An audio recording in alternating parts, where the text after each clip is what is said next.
पूर्णिमा की रात्रि ठीक 12 बजे जिनके नयनों में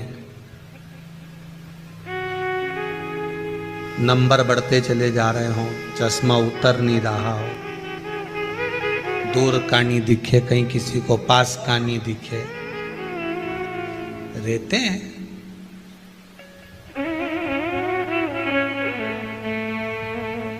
उसके लिए भी है पूर्णिमा के दिन तुलसी की जो डंडी होती है,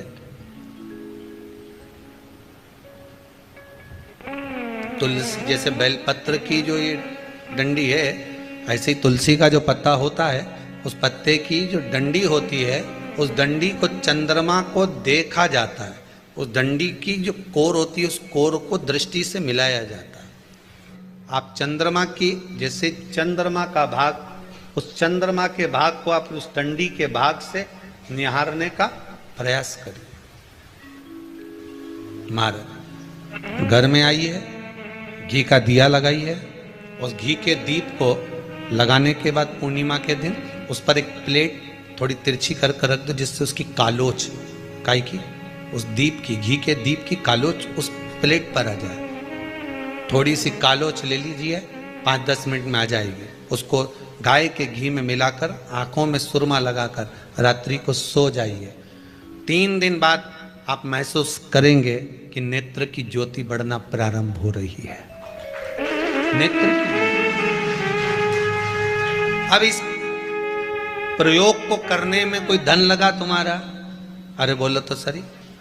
कोई दौलत लगी तुम्हारी, कोई संपदा, या फिर तुमने सियोर वाला महाराज के लाके खूब बटोर के दे दिया, कुछ लगा?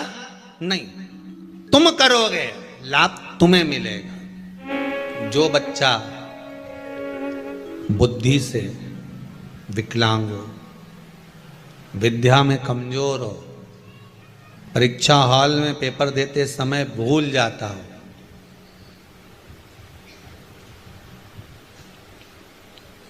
विवेक काम ना करता हो, तो निवेदन है किसी भी पूर्णिमा की रात्रि को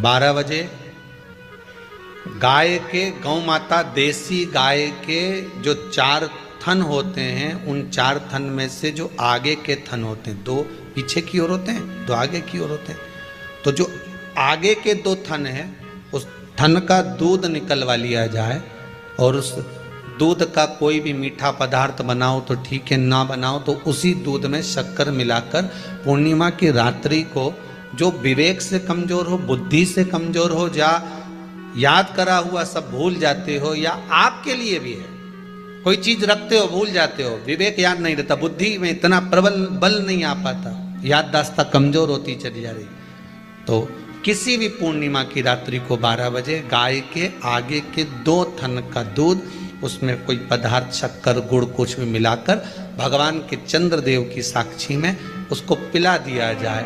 महाराज बार बार पिलाने की जरूरत ही नहीं पड़ेगी, एक ही बार में काम कर जाएगा और विवेक पूर्ण तरह से कार्य करने लगेगा। देसी गाय के आगे के 2 थन का दूध बड़ा प्रबल होता है।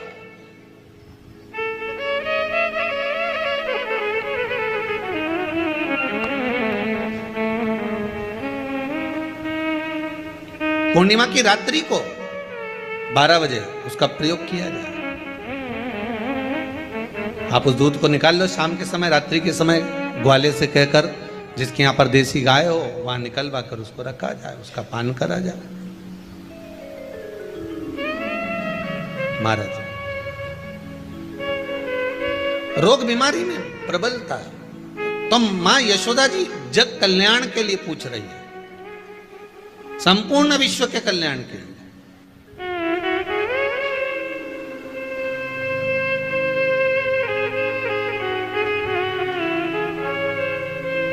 अरे कितना सुंदर संवाद है। स्कंद पुराण में समुद्र मंथन की तिथि, नक्षत्र, घड़ी, पल सब कुछ लिखा हुआ है कि समुद्र मंथन के लिए देवताओं ने इंतजार करा था। कब? जब चंद्र का प्रभाव पूर्ण हो। जब चंद्र का प्रभाव पूर्ण होगा तब जो मंथन होगा, उस मंथन का जो सुख होगा वो जीवन को आनंद दे जाएगा।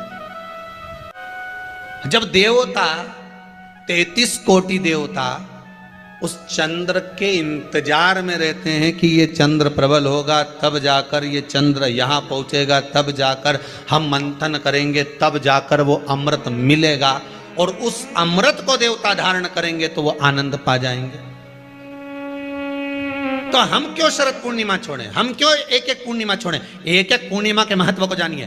कोई पूर्णिमा साधारण नहीं है, कोई प्रदोष साधारण नहीं है, कोई शिवरात्रि साधारण नहीं है।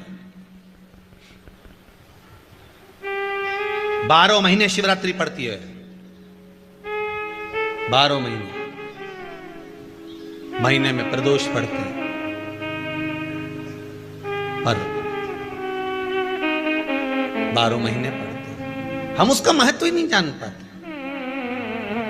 गाय अपने बछड़े को दूध पिलाएगी, बछड़े के मुंह पर जो फेन आएगा उसको कोई जीव जब शरीर के रोग में पड़ा होगा, किसी का शरीर अगर सफेद पड़ जाता है, कोई चमड़ी सफेद हो जाती है,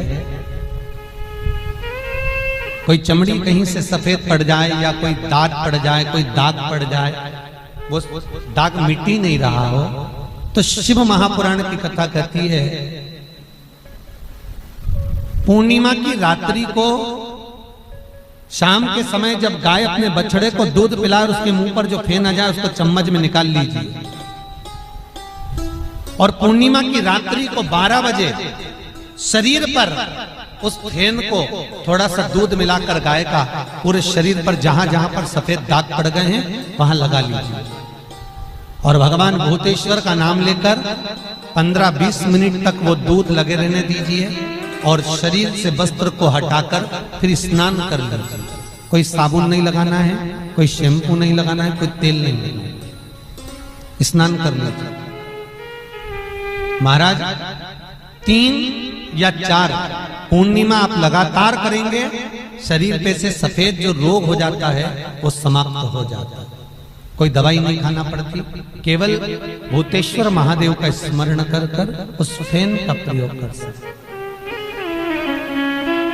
जो बच्चा माइंड से विकलांग हो, बुद्धि से कमजोर हो, जिसकी बुद्धि काम ना कर रही हो, पढ़ाई में चित्त नहीं लग रहा हो, खेलने में ज्यादा दिमाग लगता हो और पढ़ाई में ना लगता हो, या कोई माइंड से विकलांग हो, बुद्धि बिल्कुल काम ना कर रही हो, किसी की याददाश्त कमजोर हो गई हो, कुछ भी सामान रख दिया याद ही नहीं रहता हो, तो उसके लिए अमावस्या के दोपहर में 12 बजे गाय जब अपने बछड़े को दूध पिलाए, उसका फेन चम्मच पर निकालकर, जिसकी याददाश्त कमजोर हो, बुद्धि काम ना कर रही हो, विद्या में चित्त न लगता हो, उस व्यक्ति को मात्र 2 अमावस्या वो फेन पिला दिया जाए तो महाराज याददाश्त कभी नहीं जाती, विवेक पूर्ण तरह से काम करता है, बुद्धि पूर्ण तरह से काम करता है। पूर्णिमा के दिन अगर आप शंकर भगवान को 1 लोटा पानी अगर शिव को समर्पित कर रहे हो, श्वेत पुष्प को रखकर शंकर जी के ऊपर सफेद फूल को चढ़ाकर अगर 1 लोटा जल भी, एक पात्र जल भी शंकर को समर्पित कर रहे हो, तो ये लक्ष्मी के लिए ही तो कर रहे हो। और कौन सी लक्ष्मी? पूर्ण लक्ष्मी, पूर्ण लक्ष्मी। कितना सुंदर संवाद लिखा है, अगर किसी माता का पुत्र मान लो किसी नशे में डूबा हुआ है, कोई नशा कर रहा है और गलत नशा है, आपको लग रहा है कि ये नशे में डूबा हुआ है, आपको लग रहा है कि ये गलत जगह पर डूब गया है, आपको लग रहा है कि मदिरापान में, मांसाहार में या अधिक गांजा आदि का जो भी नशे होते हैं, जितने भी नशे उसमें डूब चुका है, और माँ उसको समझा रही है तू नशे में मत डूब, तू इस काम को मत कर, तू ये गलत कर्म मत कर। माँ उसको समझा कर हार गई, तो मेरा माताओं से निवेदन है आप उसको समझाना बंद कर दो, एक काम करना प्रारंभ कर दीजिए। हमें जो शिव महापुराण के माध्यम से शास्त्र कह रहा है कि आप 32 पूर्णिमा के व्रत प्रारंभ कर दो। उसमें करना क्या है आपको?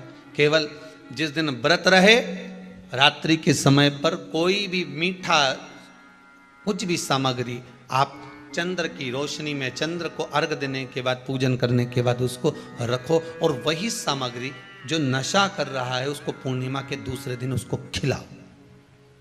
आप धीरे धीरे खिलाना चालू करेंगे, जिस नशे में वो डूबा हुआ उस नशे से वो छूटना प्रारंभ हो जाएगा। 2 पूर्णिमा व्रत करके तो देखो, तीसरे में तुम्हें जरूरत ही नहीं पड़े। धीरे धीरे आप रुक, वो छूटना प्रारंभ हो जाएगा। जब देवता 33 कोटि देवता उस चंद्र के इंतजार में रहते हैं कि ये चंद्र प्रबल होगा, तब जाकर ये चंद्र यहां पहुंचेगा, तब जाकर हम मंथन करेंगे, तब जाकर वो अमृत मिलेगा, और उस अमृत को देवता धारण करेंगे तो वो आनंद पा जाएंगे। तो हम क्यों शरद पूर्णिमा छोड़ें? हम क्यों एक एक पूर्णिमा छोड़ें? एक एक पूर्णिमा के महत्व को जानिए। कोई पूर्णिमा साधारण नहीं है, कोई प्रदोष साधारण नहीं है, कोई शिवरात्रि साधारण नहीं है। 12 महीने शिवरात्रि पड़ती है, 12 महीने में प्रदोष पड़ते हैं, पर 12 महीने पड़ते हैं। हम उसका महत्व ही नहीं जान पाते।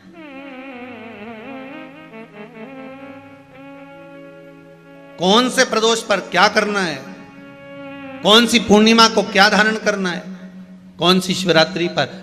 कई लोगों को तो यहां तक नहीं मालूम था कि भाई श्रावण के महीने में भी शिवरात्रि आती है। वो तो बस लोगों के कि शिवरात्रि का पूजन हुआ, तो उसका स्मरण क्यों छोड़े हम?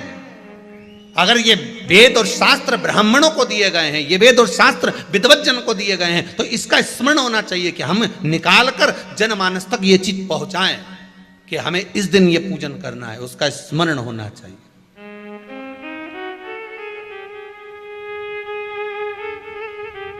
और वो सुख देने वाला।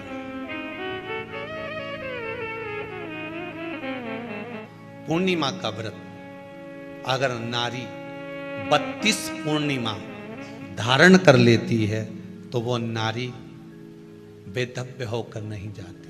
पर आप लोग व्रत जो करते हो ना, जो भी व्रत आप लोग उठाते हो, सोमवार का व्रत जैसे किसी माता जी ने उठा लिया और वो उठाने के बाद, हम तो शादी नहीं हुई थी ना जब भी सोमवार व्रत करते थे, अब शादी हो गई अभी भी हम सोमवार का व्रत कर रहे हैं, करे जा रहे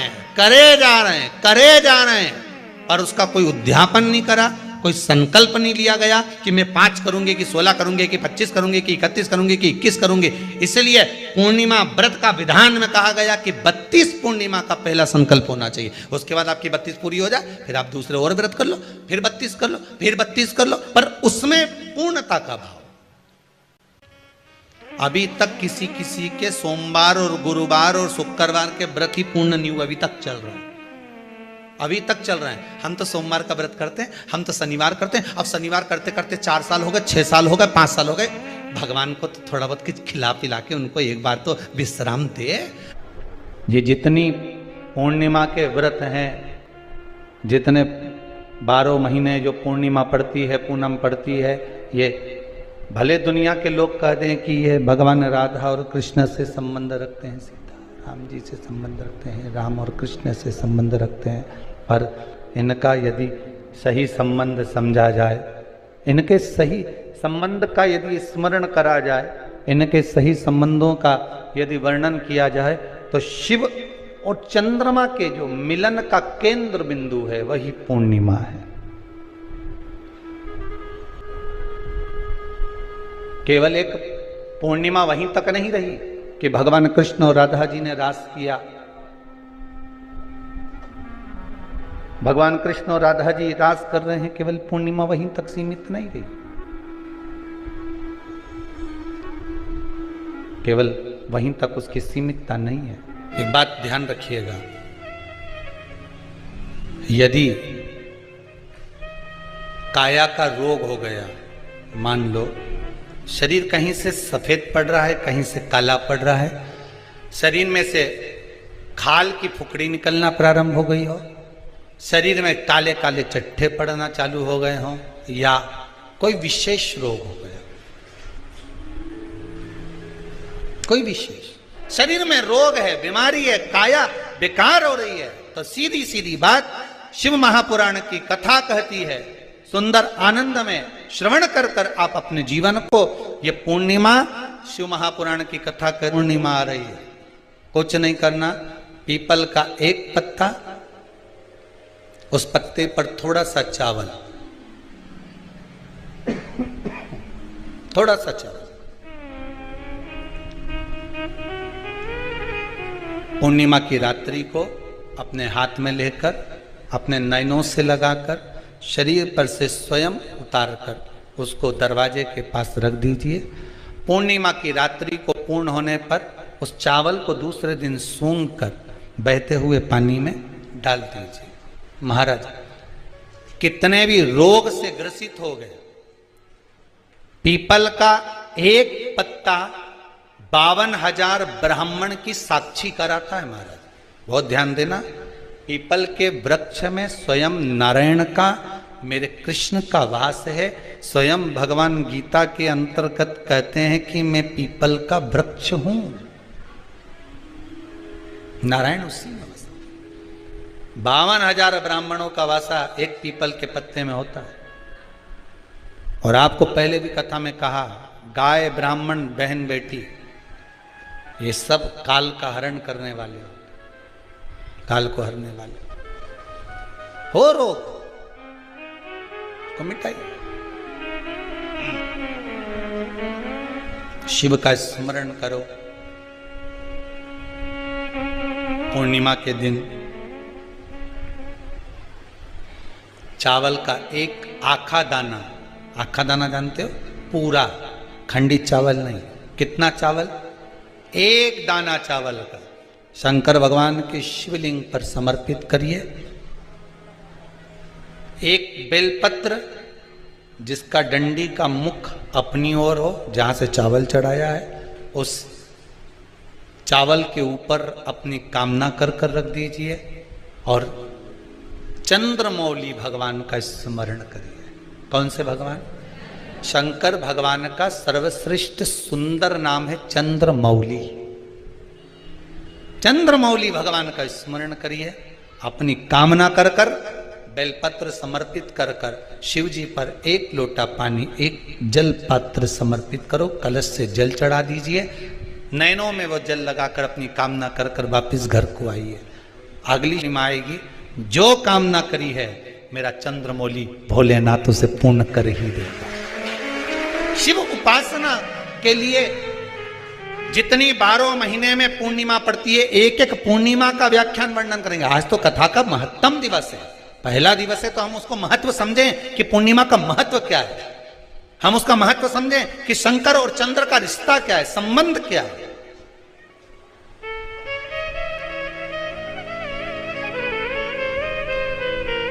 भगवान ने जितनी पूर्णिमा बनाई है, जितने नक्षत्र